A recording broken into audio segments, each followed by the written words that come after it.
Hi guys, welcome to the first Good Life session for 2013. I trust that this will either be your first or second day of uni starting off. So thank you for coming today. I know thank you for taking your time out during your lunch hour. I know that you're all very busy starting the new session, but today we have our first Good Life session for the year. So our topic today is scholarships and grants. So put your hands up here. Who's an undergrad student here? And postgrad? Yep. So there's something for both of you out there. So the process of applying for a scholarship and the pitfalls that students commonly encounter while applying for these scholarship grants that are out there at university. So we have Deborah Porter here from ARD, who works in the scholarships unit, and we also have Mickey Neal here, who works with Career Central. So what's ARD? So ARD is the Academic Registrar Division. Basically student admin. So everything student administration is ARD. So Student Central, down there with all the massive lines and heaps of students, that's part of ARD, and that's where I sit. That's where I physically am located. So they're here to present today's topic, and they're also here to answer your questions as well. So during the session itself, feel free to, if you're not sure of anything, feel free to ask questions, and there's a couple of sandwiches left over, so if you're feeling peckish during the session, maybe now might be a good time to grab something to eat. But yeah, and also at the conclusion of the session, I could also get you to fill out one of the feedback forms before you leave, and also just present your student card before you leave as well, so that we can keep track of attendance and who's coming on to these sessions. But I'll leave it to Mickey and Deb to present today's topic. So I'm going to be doing it from the careers, the bigger picture around your careers and how scholarships might be useful and what to think around. Deborah's going to talk more around the reality, the actual practical process, how you apply, where you find all the information. So I think if you start, Deborah, Yep. then I'll do the other bit later. Okay, so as I said, my name's Deb Porter, so I'm the manager of the scholarships and grants division. And what we do is we're responsible for all of the really boring administrative stuff, and I'll put that right out there, of how scholarships work. So we advertise them, we take your application, we take your inquiries, and the best part is I actually get to pay you the money. It's really good because none of it's mine, but we still get to give it out. So every year we give out it's been probably around $2 million worth of scholarships. So before I go on any further though, I just wanted to know how many people here are a domestic, so an Australian citizen or Australian resident undergraduate student. Okay. How many are international undergraduates? International undergraduates? And how many are international postgraduates? Okay. So our main focus within my team is undergraduate or coursework domestic students. However, if you are here and you're an international undergraduate or international postgraduate student, I will still get information out to you today. I'll go over some of it today. As a university, we don't have huge amounts of international scholarships that we administer. However, I can get you the information on where you can find international scholarships that you may be able to apply for. Okay. The other thing that we do in my unit is we look after anyone who's on the US financial loan scheme. So if there are any American citizens in here, please let me know. Excellent. We also look after the AusAid scheme, and I have an AusAid student here. And the AusAid scheme supports students that come from developing countries and are sponsored by the Australian federal government. So the first bit that I would like you to be all, scholarships is super easy to find. It's not really too hard to navigate either. So if you ever wanted to know what scholarships are available, all you have to do is jump into the search function, type in scholarships,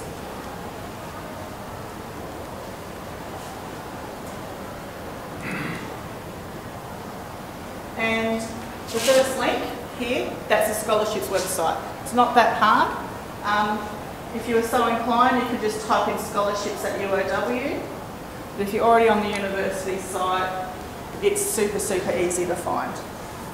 So what this site does is this is just the front page that allows you to use it in different ways. So whether you're looking for a scholarship or whether you hold a scholarship. So if you were looking for a scholarship, there's a couple of ways that you can apply for one. One is to go into this part here. Actually, while I've got the higher degree, any of you research students? Research? Okay. The reason I'm asking that question is research students, they have a whole program that they follow that doesn't mimic anything else that you do in coursework, whether it's undergraduate or postgraduate. So for our research students, there is actually a link here that will take you to anything that's related, that's pertaining just to you as a research student. So if you were to go in here, this takes you to everything that's relating to a high degree research student, and it doesn't matter whether you're a domestic student or an international student. Everything for researchers is you use it. Your main point of call will always be the Student Research Centre. You're always welcome to come and see us and we'll help direct you, but your main central point of contact to get the staff that are most relevant and that can answer all of your inquiries is always that Student Research Centre. And on this site, you'll be able to see that they've got scholarships for, it's not really big, but they've got scholarships for international students and domestic students. And when you go into those sites, that's going to tell you how to apply, what's available and when you need to apply.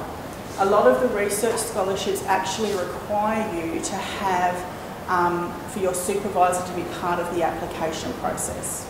And it's usually your primary supervisor. You may have more contact with your secondary supervisor, so absolutely have a talk to them, but it's normally the primary supervisor that will help you get through the application process. Let me just go back a bit.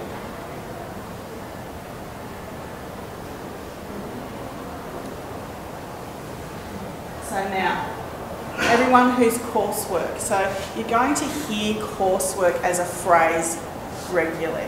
And particularly if you're a new student, coursework basically just means you go along to a lecture, you go along to a tute, and you don't have research components in that degree.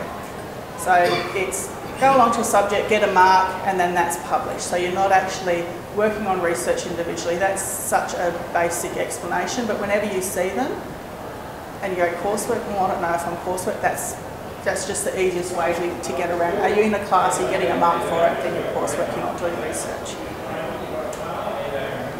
So, coursework student. This brings you to the search drive. And in the search drive, you can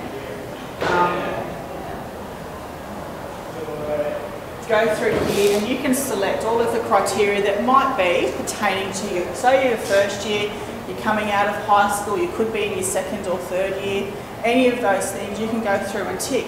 Or you may say, listen, not only do I want you to know that I'm a high school leaver or a first year, I want you to know that I'm looking for a scholarship that's just relating to accommodation.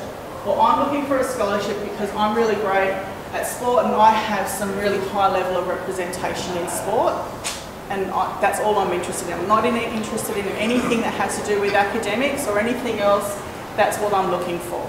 So I'm going to just do a big search at the moment and then I'll show you how you can filter. So if I just go through here and hit show scholarships,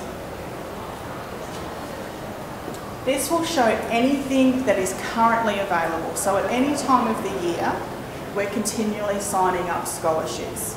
So just because it's there this week, or there may not be anything there this week, my recommendation is if you're really serious about scholarships, check the site every couple of weeks.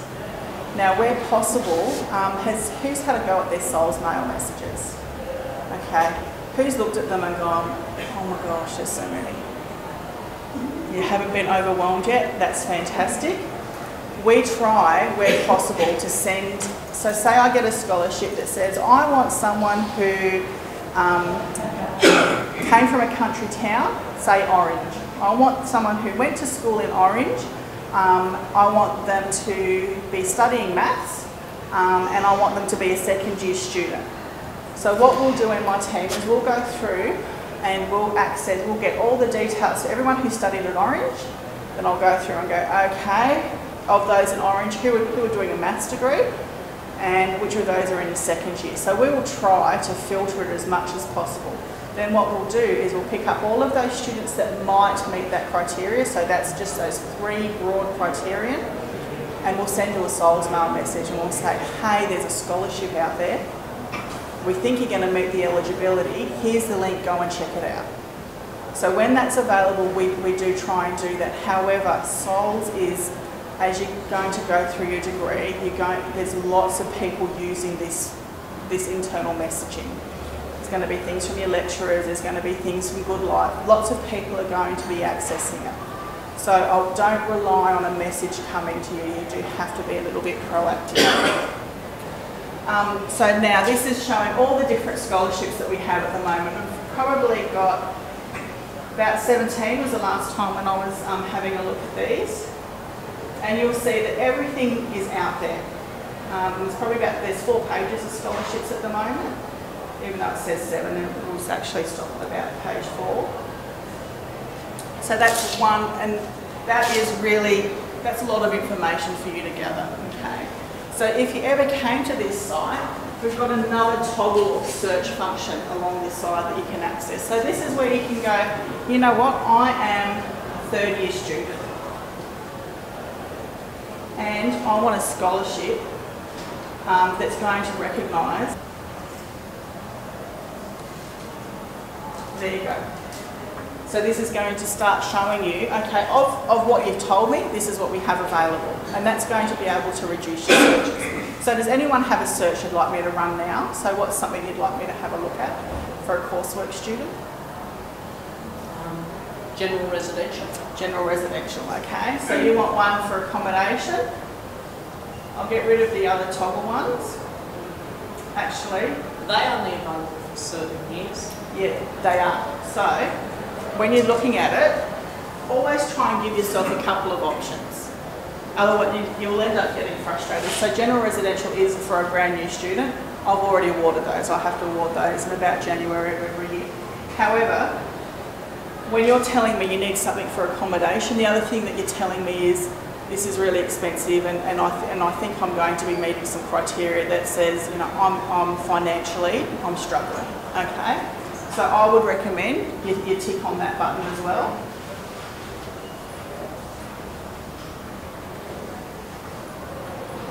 Oh, sorry.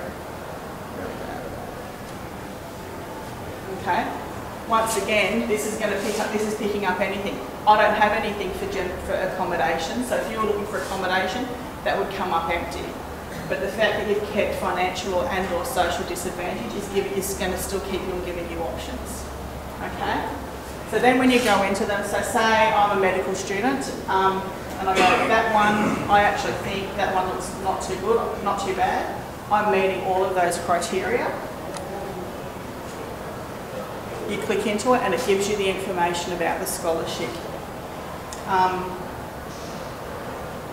it's going to tell you a little bit about who the sponsoring organisation is. It's also going to start telling you, giving you much more detail. So it's $4,000, it's for your first year, it's open to anyone who's in a medical degree, and it's targeting current students. These categories here, I'll explain those a little bit later. They're not so important. Basically, scholarships have different categories. You can hold more than one scholarship, and it depends on the category of scholarship of the combination you're able to hold. The other important information is going to tell you the criteria. So what else do you need apart from being a medical student and you've already identified that you are financially or socially disadvantaged? These are the other things that you're going to need to complete as well. So every scholarship has its own set of criteria.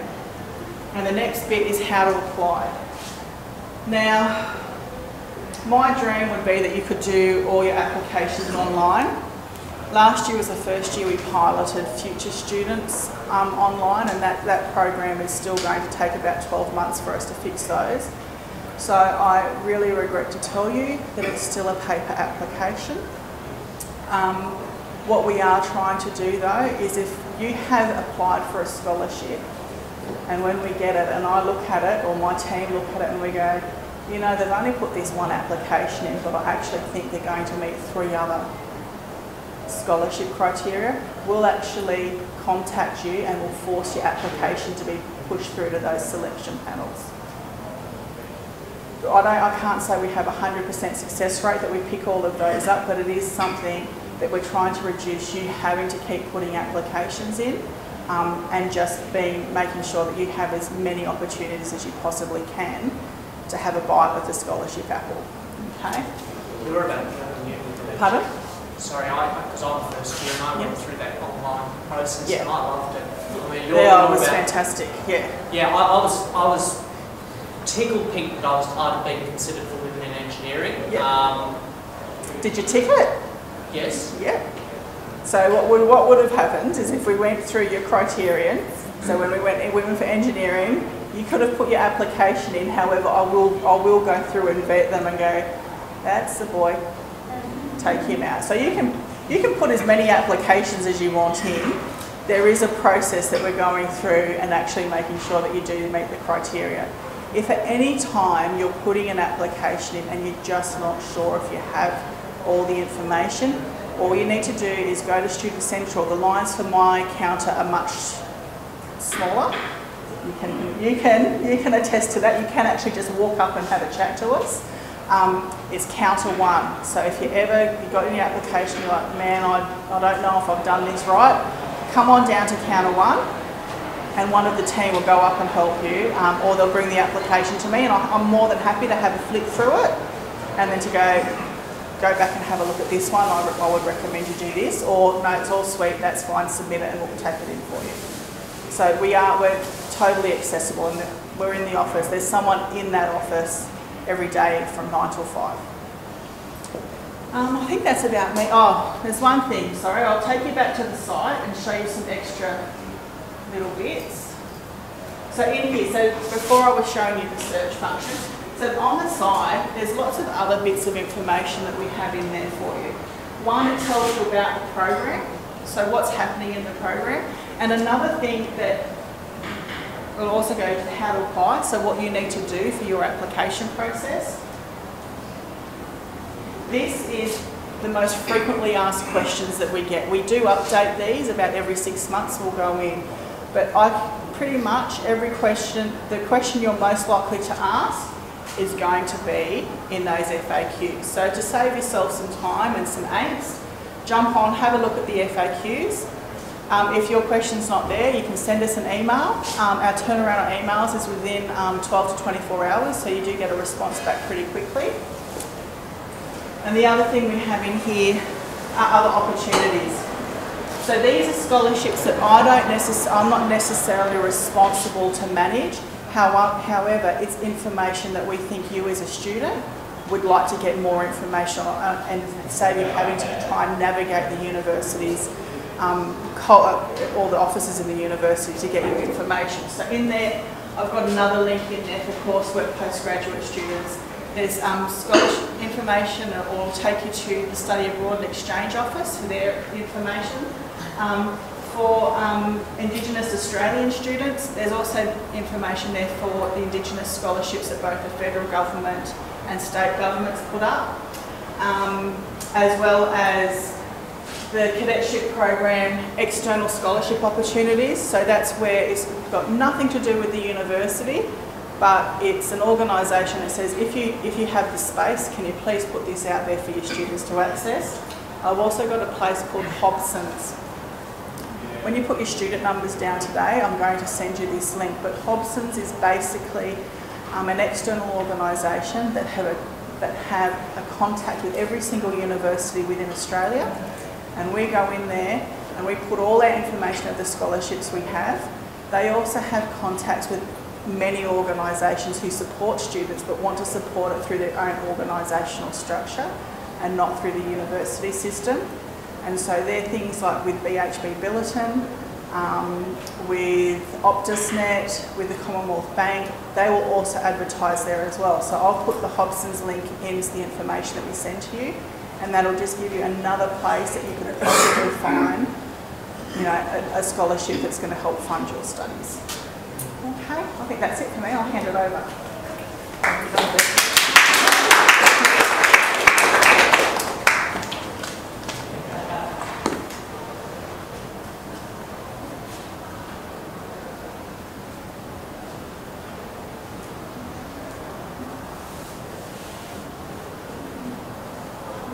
Okay, so I'm from Careers Central, and Careers Central is based just down the bottom in the corner.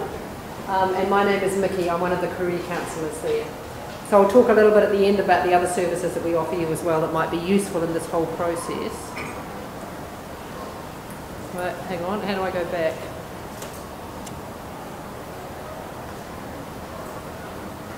I'm going to go here.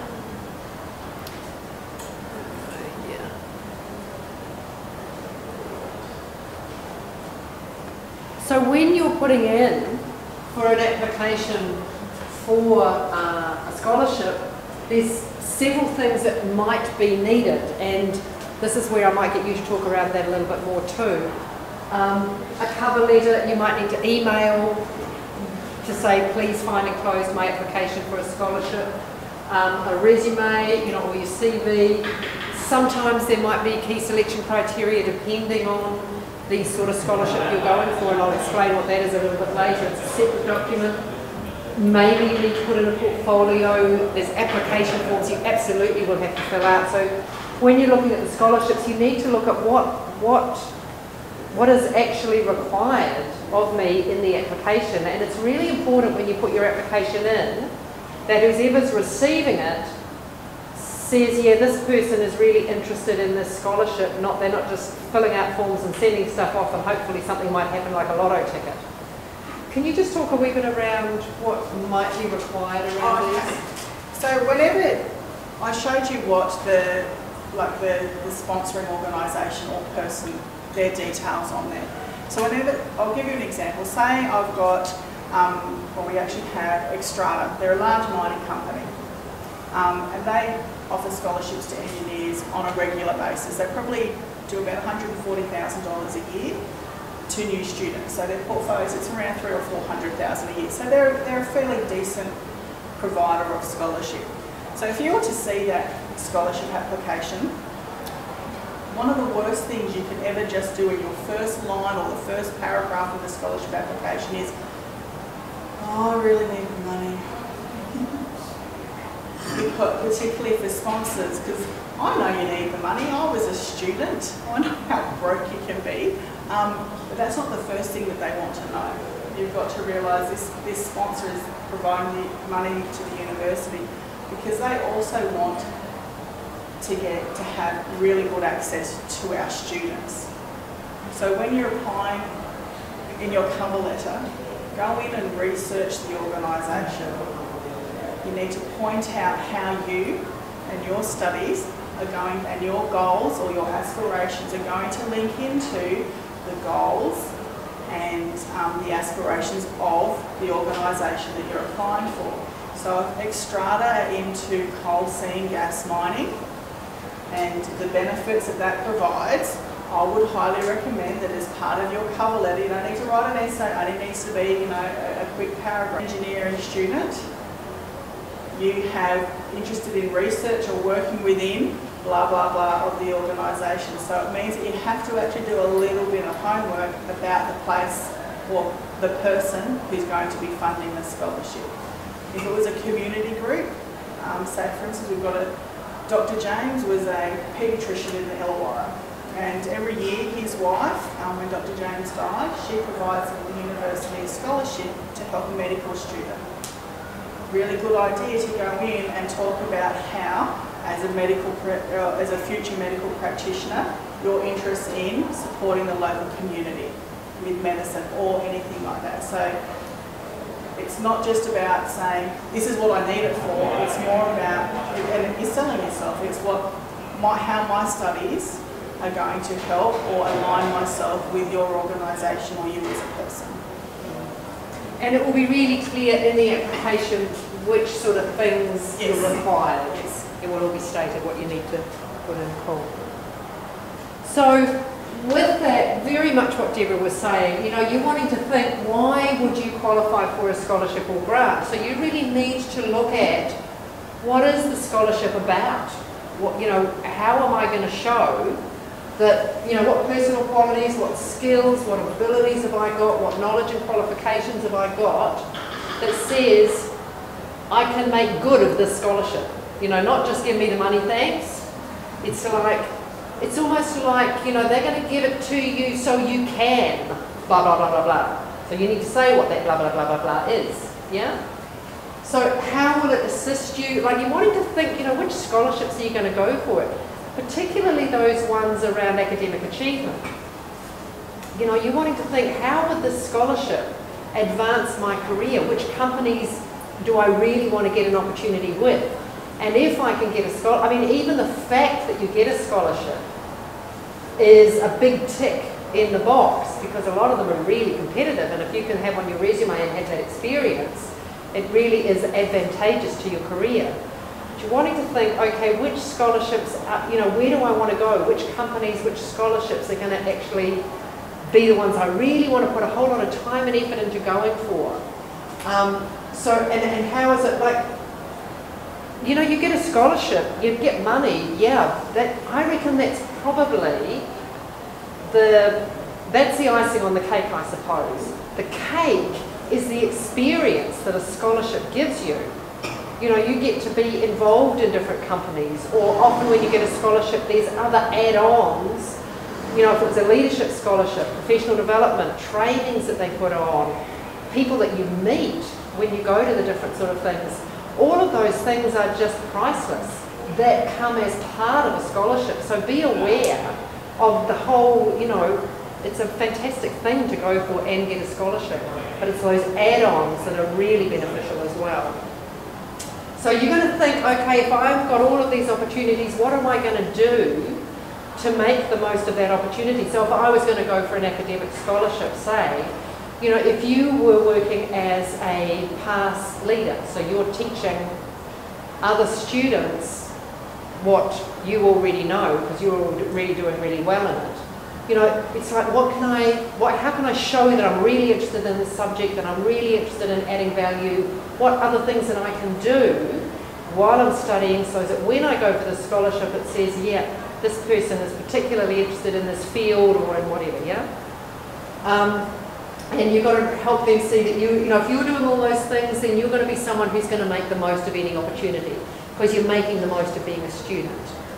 And you're also wanting to think, what will you bring to the company? So exactly what Deborah was saying before, when you're talking about, I'm interested in this scholarship, you've got to research the company. You've got to find out what it is, what's the scholarship about, what's the company about, how am I going to add value? If they give me this scholarship, what will I give you in return? You know?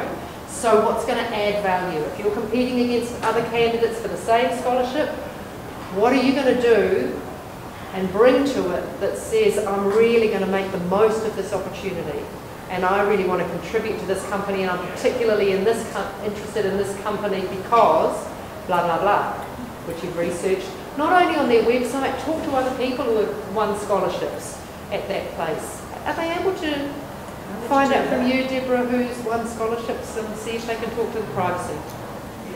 Okay. So Facebook can be quite good.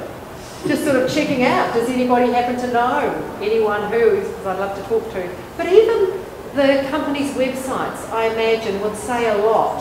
And when you go on to the application for the scholarship, that will say a lot about what the scholarship is and what opportunities there are. So really read that in depth 2 or 3 times and really think, how am I going to add value? Yeah? Cool. And then selection criteria, I wasn't sure if in applications you need to put selection criteria. At the moment, not. Some scholarships outside of University of Wollongong may be. When you're applying for jobs, particularly those larger jobs or graduate positions, they have a section there that's called selection criteria, which is a whole separate document that you need to fill out, and they talk around the key criteria that they need. Whether it's a separate document or not, they will be saying in the criteria for the scholarship, what you need to have. So you need to look at that criteria and absolutely within your cover letter and resume address that specific criteria that they're saying that you need to have and show how you've got it. Yep. So you need to give examples from your work or your study or community, anything that's sort of going to be relevant that shows what experience you've got, what achievements you've got. And that can be in your resume and in your cover letter. And you need to provide evidence to back up your claims. So you wouldn't just say, I do a lot of volunteer work. You need to say what it is, how many hours, what you get from it, what you give to it. So being more specific helps someone like Deborah when they're going through it, thinks, yeah, this person actually isn't just a whole lot of mouth, but actually doing it. So being specific. What about putting your name and contact details on the footer of every page? Is there heaps of... Well, once you have your student number, as long as you make sure that if you happen to change your mobile, anytime you change anything, go in and change your personal details, because everyone on campus will just be looking at that. So if you change your mobile, since you put in any form of paperwork, go in and make sure we have it, because there's nothing worse than us trying to call you for an interview, because we sometimes only have 2 or 3 days from the moment of culling and the moment of interview. And unfortunately, I have had some of my best candidates, because they've changed contact details and they're not reading the university email, they've missed out on being advised that they had an interview and coming along for the scholarship interview. So whenever you change it, jump in to SOLS, go to your student details and put it there. So whatever your student number's there, we can find some way to contact you. Just make sure it's up to date. Right. Wouldn't that be a shame? To get an opportunity and miss out on it just for that. So these are the employability skills that employers talk around when they're employing candidates, or what they're looking for in a candidate, and I'm sure it would be the same for the scholarship employers. They're wanting you to be informed. These are the top 5 ones here are the University of Wollongong graduate qualities, but they're also what employers want. Communication and teamwork are the top 2 things that employers are looking for in employees. So how are you going to show that? Independent lifelong learners, problem solving, planning and organisation, initiative and enterprise. I'm imagining initiative and enterprise would be huge for scholarship people. Planning and organising, if you're going to take on a scholarship, that's going to be an extra work for you. So how are you going to show that you've got that ability? Self-management, what's your technological strengths? Any personal attributes that you've got. All of these things you're wanting to address through your resume, cover letter, try and slide things in, because the more you have in there, the more you're going to look professional and you're going to look as if you're really interested and able. So what you're wanting to look at is, when you're demonstrating skills and experience, you're wanting to use examples as evidence. So you're wanting to look at what are your achievements that differentiates you from other people. So what are you good at? What are you proud of? What positive feedback have other people given you?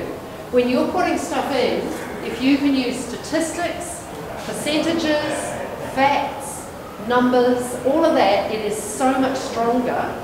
So to say that I coached a team of 5 students in a project that they were working in within engineering or whatever as a year above them, as a past year. And that 5 of those students, all jumped a grade on what they had achieved in the previous year. So you've got 5 students that all jumped a grade, data, facts, figures, it's so much stronger. Yeah?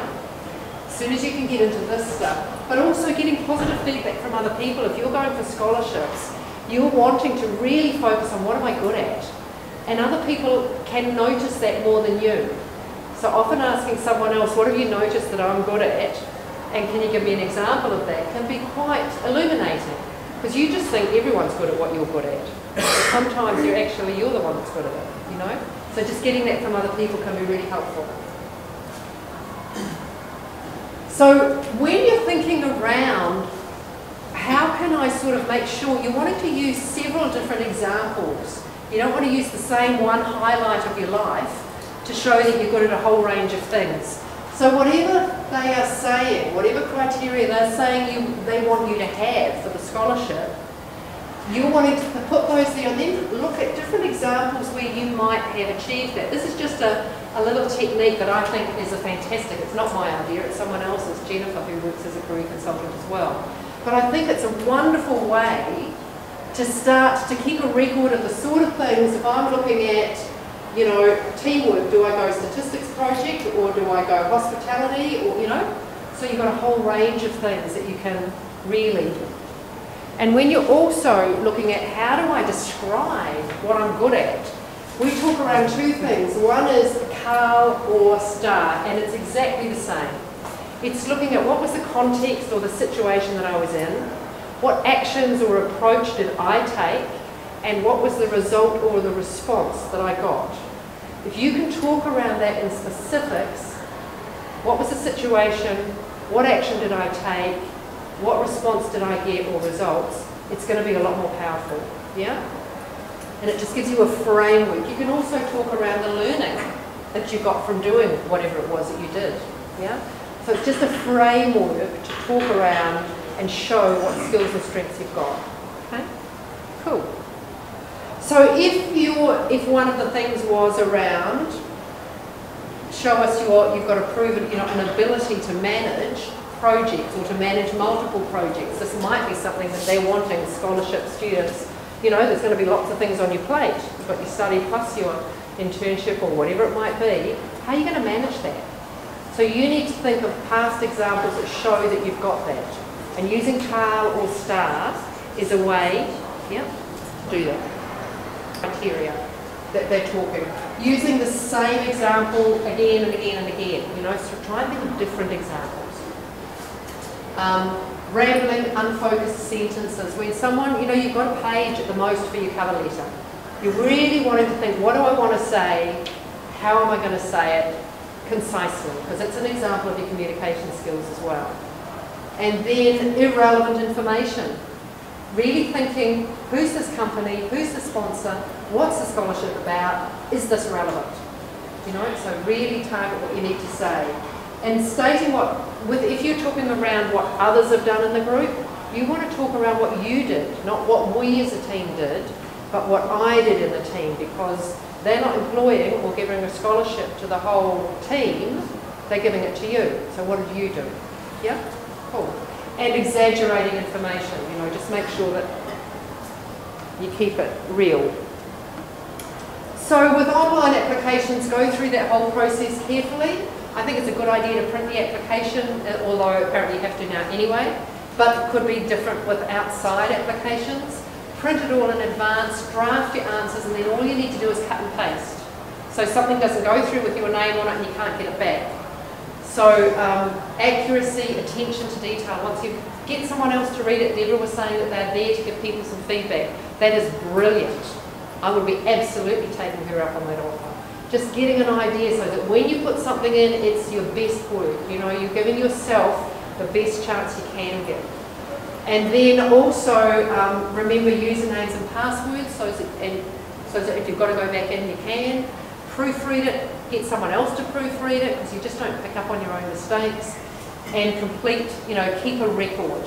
Because if you've then got an interview and they say, tell us a little bit about yourself or tell us about a highlight, if you've read that before you go in, it's all brought it back up for you. You've done half your homework. Yeah? Cool.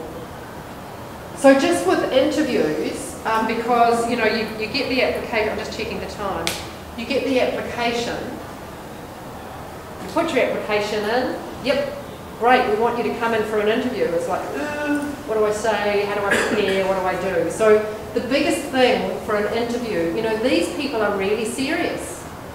They're giving money and a huge opportunity to a bunch of students. They want to know that you're taking it seriously, so you don't turn up in your jeans and thongs. You know, it's professional, it's formal, yeah? So, but also research the company and the expectations, their expectations of their scholarship recipients.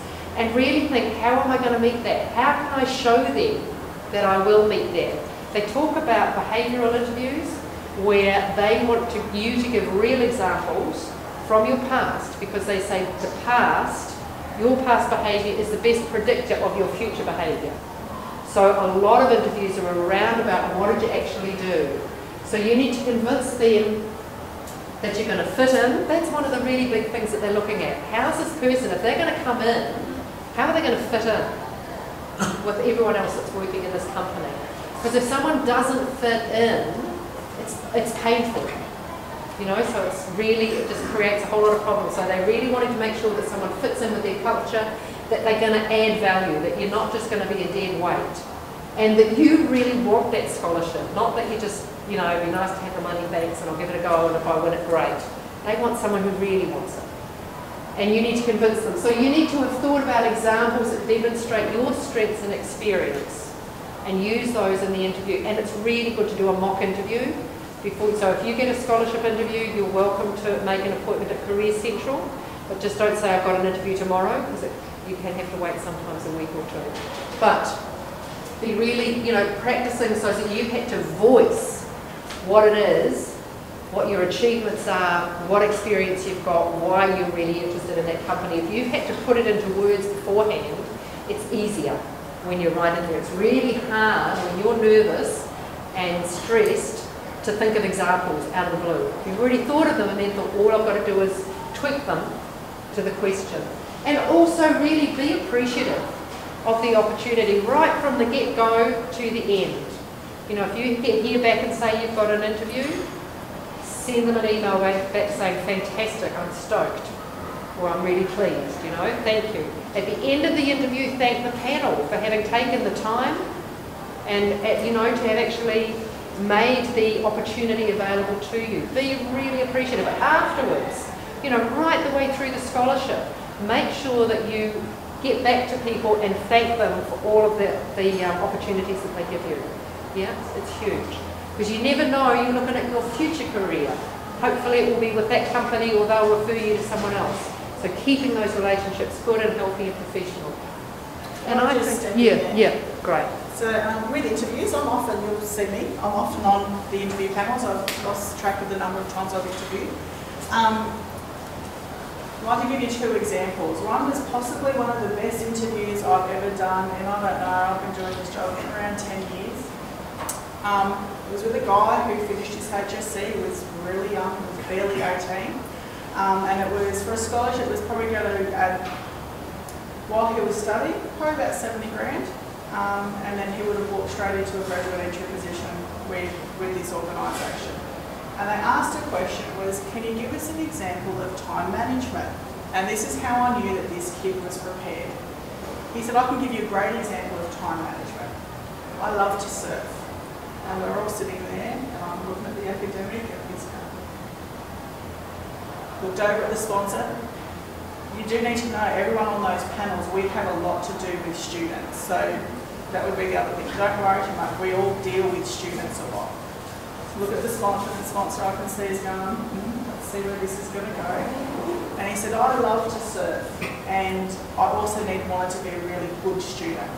So I was trying to figure out how I could keep surfing every morning, because I knew that kept me focused, but still get to school on time. And I'm going, right, yeah, so how to do that? He goes, I came up with a deal. Said to my mum, what's one thing, and he said, he talked to his mum, he said, oh, I just don't have enough time to get a good surfing and then go off to high school. And she's going, well, you know, if you kind of did some things, I'd be willing to help you. And he said, right, yeah. He said, so what can we do to trade off? Because I'm having trouble getting dressed and stuff in time. And she said, I'll do a trade. If you would pick up your clothes and put them in the laundry basket, I will make you lunch. And he was like, oh yeah, I can do that. And he said, that's how I figured out. He goes, and when I figured that out with my mum, for the rest of my HSC year, I figured, if I want this, what am I going to have to do, or what am I going to have to bargain with in return? And it's the first time I've seen a time management where we all hit top marks. Because one, it was relative to him. He didn't try to pretend anything he wasn't. He was an 18-year-old kid who had this much life experience. But in this much life experience, he was able to demonstrate how he valued time. Okay? So be whoever you are, you be that person in the interview. Don't be something you're not, because we can see it. We can see it.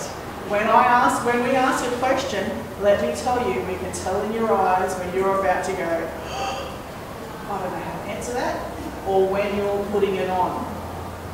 Don't get too cocky in the interview, because if you try to get too technical, there's enough of us in there that know technical, and so they'll hammer you on the technical. And many a student has come unraveled, throwing out a few technical terms, thinking, oh, I've got it. You don't want to take a sponsor on, they know their organisation. If you talk about cement spray blasting for engineers, that person is going to come in and go, okay, so where have you seen that? How's it done? Blah, blah, blah. So be who you are. The second interview was possibly the best candidate who I would have thought would get the interview.